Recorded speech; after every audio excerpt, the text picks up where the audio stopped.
Hey folks, this is Vince with Dad's Gaming Addiction, and welcome to another episode of Dad on a Budget. Today we'll be looking at Oxygen Not Included. It went into Steam's Early Access program in February of 2017, and recently released from Steam's Early Access program in July of 2019.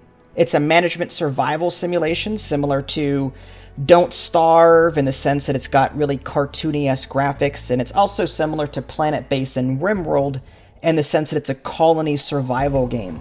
It's $25 should you wish to pick it up for yourself. It features single player only, and personally I have about 66 hours on record. I don't claim to be an expert. This game can be quite intensive. There's a lot of little things to learn, and I'm happy to say though that even though I haven't seen some of the end game content, 66 hours on record, that's a pretty rare thing for me. I mean, I don't do a whole lot of these Dad on a Budget episodes because I tend not to focus a lot of time on one game because I don't have the time to do it. But on rare occasion, I come across something that's really good, and that's why I'm here today, Oxygen Not Included. So what do you do in Oxygen Not Included? Well, you manage a group of little guys called dupes. They have varying talents and strengths and weaknesses, and your goal is to keep them alive by feeding them, by keeping them warm, but not too warm, and so on. So what did I like about this game?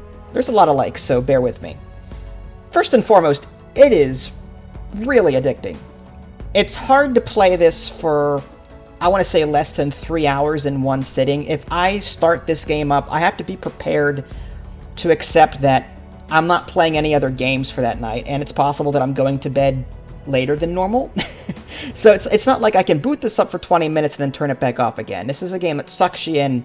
If you've ever played RimWorld or Factorio and have had similar experiences, then you'll know what I'm talking about. This game, you lose all track of time with this. So, yeah. Another thing I like about it, research tree and progression. The research tree in its early days was quite small, but upon its release, it's actually quite large now. There's a lot of things to research, to unlock, a lot of things to learn. So there's a steady sense of progression. Like, you start off with just 3 little guys, and you don't even have the technology to pump water out of a little well. You have to manually pump it out with this bottle thingy that you put down next to the water, and this little like straw-like thing will go into the water and you'll pump it out, manually. So you don't even have automatic pumps or anything like that in the very beginning of the game. Nothing in terms of like ventilation or complicated power generation. You have to use hamster wheels to power everything. So as you play this game, you're going to be unlocking new technologies and new structures and new things to improve the quality of your life for your dupes, and it's really cool to watch and to be a part of. Another thing I like are the overlays. I find they keep me organized and on top of various issues like temperature and decor and plumbing and electricity. So if I want to focus on one aspect of my little colony, there's usually an overlay for that. Like if I'm trying to find wires that are going this way or plumbing that's going that way or whatever, I'm able to activate the overlay and I can see everything that I need to see. I think the most important overlay that you're ever going to use, though, is the oxygen one, or the air one. And you can see there's different gases in this game. That's another thing I like. There's different gases with varying attributes. For example, carbon dioxide. You can't breathe carbon dioxide, but it's very heavy, so it tends to sink. Oxygen has a moderate weight, and hydrogen will rise above everything else. There may be other gases that I haven't gotten into yet, but that's part of the strategy in this game, trying to manage the gas flow, trying to get hydrogen into this room so that your hydrogen plant can use it to power the rest of your facility. It's quite involved over time. Another thing I like are the skill point system. Now, I didn't see the skill point system in the early to moderate builds of the game. Only in the later builds have I seen this, where your dupes will level up and you'll be able to assign them skill points. There used to be something called a job board where I can assign jobs to different people, but I didn't see that in my recent playthrough, my release build. Maybe I missed it. But instead I saw the skill point tree and I could tell them, okay, I want you to specialize in and like hard digging, where you can mine out the harder material. You can be a doctor, and I want you to learn this skill of digging and carrying around. So I can specialize with these skill points, which is kind of nice. So it's a reason to keep your people alive. And even though you start with 3 dupes, your little portal thingy will light up from time to time. You'll be able to bring in more people if you want. In addition to that, you can also bring in like care packages. That's something new to me that I haven't seen. I haven't played the game in a couple of months, so maybe they introduced it late early access, but that's cool. So instead of bringing in people, you can bring in some supplies. You have to choose one or the other, but you can still bring them in, which is nice.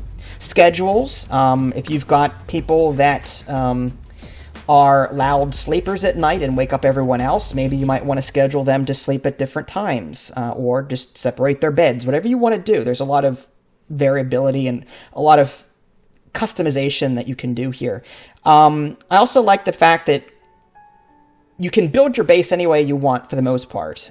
Whether it's efficient or not, that's a different story. You can choose a siege, you can play on an easier mode, there's even a sandbox mode. So regardless of your level of preferred play style, I'd hate to say this game is appropriate for all ages and all gamers, because it's really not. Hardcore casual gamers may be turned off by the difficulty curve, but I'll get to that in a little bit. Lastly, what I liked, it has some really charming art style. I love it reminds me of the Don't Starve graphics. It's just little cartoon characters, the lights, the plants that grow, the little aliens that pop out of the ground that eat your food. There's different biomes and different creatures in these biomes. There's germs. So if you have to put wash basins down and set the direction of the wash basins. So anytime a dupe passes it, they'll wash their hands and eliminate germs. It's so complicated, but so good. I just love the art style. Just when they interact with all of these different objects, the art style really kicks in. It's quality stuff. What I disliked about it, not a whole lot here, mind you, but the difficulty curve. This is a game that you're going to be replaying on a regular basis. That's just me. I found that I had to replay this several times. I must have done 8 or 9 different playthroughs. Now, granted, because it was early access, my save files tended to get wiped, and that was part of the reason why I had to keep starting over. But still, like, I was at the point on my first or second playthrough where I was like, okay, I kind of have a colony going, but I don't like what it's become, and I think I can do better, so I'm just going to start over and make it more efficient next time. That just kept happening throughout early access. So, there's a bit of a learning curve here, and sometimes I couldn't find an answer to a very specific question. Like, if I couldn't figure out how something worked, I often turned to Google. So that's one thing I don't like. Like, there's some hidden nuances, some quality of life tips and tricks that are out there that, unless you've done trial and error or unless you've looked it up, you won't know that they're there to help you.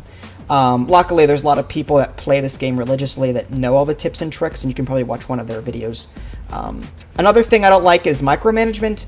The game does a fairly good job of mitigating some of that, but as you advance in this game, you're going to be unlocking more structures, your colony's going to get bigger, you're going to have more people, so you're going to be micromanaging more.